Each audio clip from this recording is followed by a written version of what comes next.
15개 주에 병원 71개를 갖고 있는 미국의 영리병원 그룹 헬스 매니지먼트 어소시에이트. 1년 매출 6조 3천억 원에 달하는 이 거대한 영리병원 그룹에서는 정상 체온의 아기를 열이 있다고 입원시키고 오른쪽 무릎에 가벼운 상처가 난 18살 소년도 어김없이 입원시켜버렸다.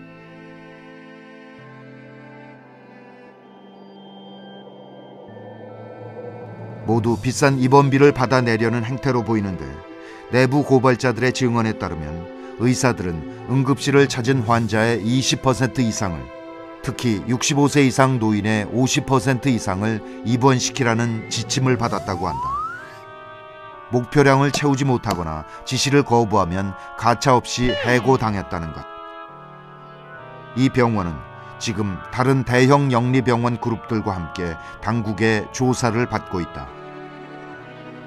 불법 사기 행각으로 막대한 돈을 벌어들이는 미국의 영리병원. 도대체 왜 이런 일들이 벌어지는 것일까? 그 이유를 알기 위해서는 영리병원이란 무엇인지 이해할 필요가 있다.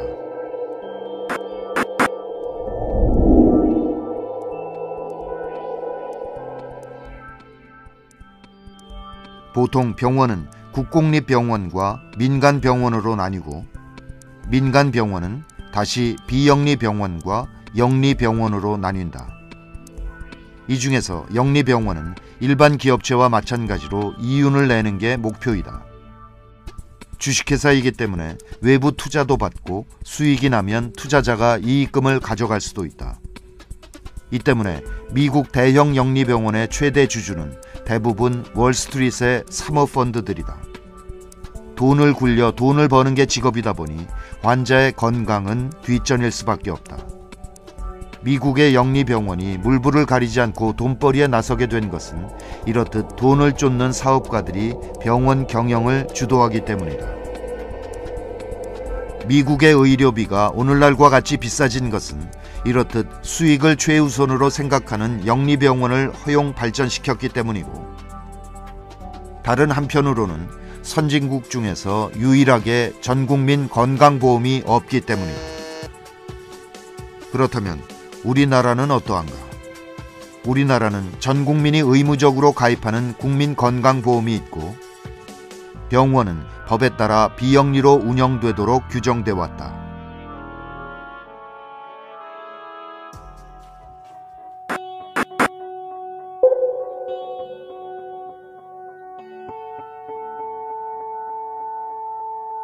비영리 병원의 경우 환자들로부터 돈을 받지만 병원이 낸 수익은 다시 병원 시설이나 인력에 재투자해야만 한다. 그러니까 돈을 쫓는 사업가가 투자하고 수익을 가져가거나 병원 경영에 개입할 수는 없다. 이는 병원이 지나치게 상업성을 추구하는 것을 막기 위한 최소한의 장치이다. 그렇기 때문에 삼성이 삼성의료원을 만들었을 때에도 삼성생명 공익재단이라는 비영리 재단을 만들어서 기부 형식으로 병원을 지을 수밖에 없었고 막대한 병원 수익도 밖으로 빼가지는 못했다.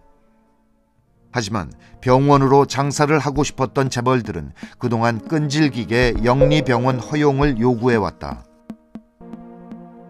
이런 요구에 따라 노무현 정부도 또 이명박 정부도 영리병원 허용을 추진했으나 국민적 반발에 부딪혀 전면 허용은 무산되었다. 이런 상황에서 박근혜 정부는 결국 새로운 묘책을 내놓게 되었다.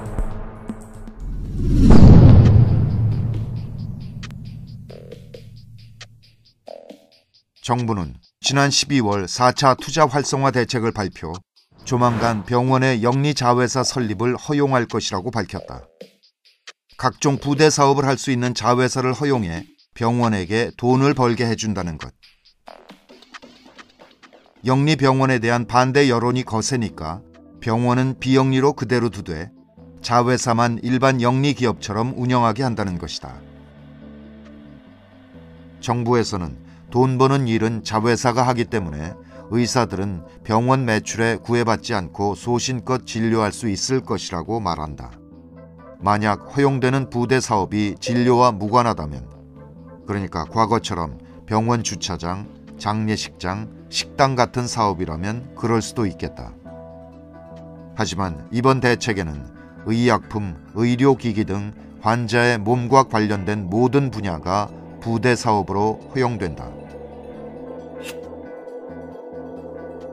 이런 상황에서 의사들이 과연 환자의 건강을 최우선으로 여기며 진료에 임할 수 있을까?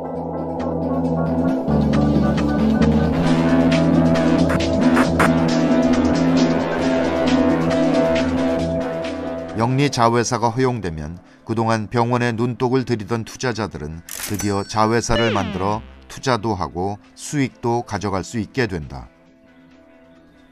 제약회사나 의료기기 회사와 같이 자기 제품을 병원에 독점 공급하고 싶어하는 업체들은 병원과 손을 잡고 자회사를 차릴 것이다.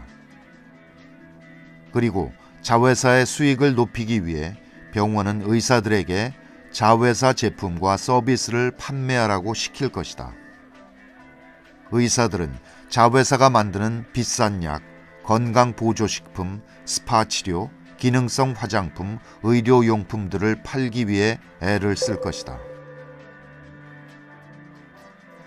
또한 자회사로부터 MRI 같은 비싼 기계를 납품받게 되면 그 기계값을 뽑기 위해 비싼 검사나 수술을 권장할 수도 있다. 지금도 대부분의 병원들은 의사 개개인이 올린 매출에 따라 성과급을 지급한다. 이 때문에 굳이 안 해도 되는 비싼 검사나 수술을 권하는 의사들이 많아지고 있다. 40~50만 원에 달하는 비싼 MRI 검사, 가급적 피해야 하는 관절 수술, 응급 상황에서만 실시해야 하는 척추 수술, 그리고 최근 문제가 됐던 갑상선 암 수술까지. 의사보다 의학 지식이 없는 환자들은 속수무책 당할 수밖에 없다. 비싼 치료비도 억울하지만 각종 후유증과 의료사고의 위험도 심각한 문제이다. 애초 받지 않아도 되었을 무릎 수술 때문에 영구 장애 판정을 받게 된 27살 청년. 갑상선 암 수술을 받아 평생 호르몬제를 먹으며 성대마비나 불면증, 탈모 같은 부작용에 시달려야 하는 환자들. 한 네트워크 치과의 내부 문건에서는 스케일링 중 치아를 건드려 일부러 이를 시리게 하라는 내용이 발견되기도 했다. 이렇듯 돈 때문에 벌어지는 한국 병원의 과잉 진료는 이미 도를 넘어섰고 정부의 관리 감독도 제 역할을 해내지 못하고 있다. 이런 상황에서 병원을 사실상 지배할 수 있는 외부 자본이 자회사를 통해 들어오고 부대 사업까지 허용되면 영리화의 폐해는 걷잡을 수 없을 정도로 심각해질 것이다. 정부는 영리병원은 허용할 의사가 없다고 주장하지만 자회사라는 중간 단계를 하나 넣었을 뿐이지 근본 작동 구조는 미국의 영리병원과 크게 다를 바가 없다.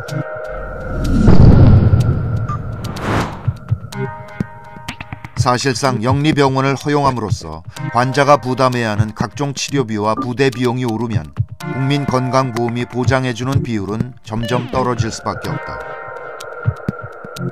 지금도 건강보험이 보장해주는 범위가 해마다 떨어져 전체 의료비의 62%에 불과하다.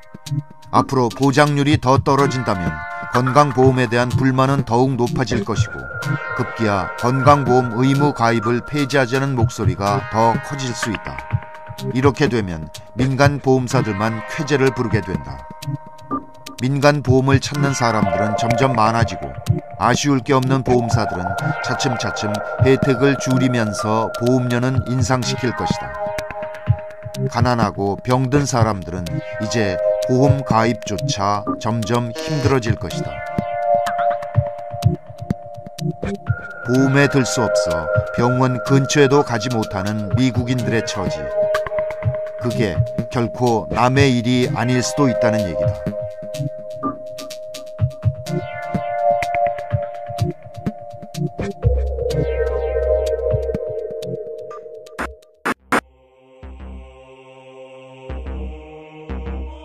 이번 정부 발표로 기업과 투자자들은 확실히 엄청난 수익을 누리게 될 것이다. 병원에 자기 물품을 납품하게 될 의료 관련 업체들은 손쉽게 큰 돈을 벌 수 있다. 중대형 병원들도 피말리는 경쟁과 인수합병 등을 거쳐 몇몇 대형 병원 그룹으로 집중될 것이다. 그 누구보다 그동안 의료 분야에 뛰어들려고 오랫동안 공들여온 삼성이야말로 엄청난 이익을 볼 수 있다. 그룹을 먹여 살릴 새로운 사업으로 의료 분야를 지목한 삼성은 이미 의료와 관련된 모든 연관 산업에 진출했고 각급 병원들과의 폭넓은 협력 관계도 구축하고 있다. 영리 자회사가 허용되면 여러 병원들로부터 수익을 뽑아내는 일이 마침내 가능해지는 것이다. 이렇게 되면 박근혜 정부는 의료 산업을 키워서 경제 성장률을 올렸다고 자랑할 것이다. 하지만 병원과 재벌이 벌어들일 엄청난 돈은 다른 데서 나오는 것이 아니다. 바로 우리 국민의 호주머니에서 나오는 돈이다. 환자들에게 더 많은 돈을 쓰게 해서 대형 병원과 재벌들만 살찌우는 게 국민이 바라는 성장일 수는 결코 없다. 민영화를 만병통치약으로 여긴 철의 여인 마가렛 대처 영국 수상도 영국인들이 자랑스러워하는 전국민 무상의료 서비스 NHS를 민영화시키지는 못했다. 국민의 건강과 생명이 걸린 분야이니만큼 함부로 민간 기업의 먹잇감으로 내줄 수는 없었던 것이다. 하지만 박근혜 정부는 국회 동의도 거치지 않고 의료 영리화를 밀어붙이고 있다. 나와 내 가족을 지켜내려면 잘못 가는 의료 영리화 정책을 막아내야 한다. 몸이 아프면 그 누구라도 병원에 갈 수 있는 세상. 국민의 건강과 생명을 최우선으로 여기는 의료 시스템을 위해 우리 모두 의료 영리화의 폐해를 주변에 널리 알려나가자.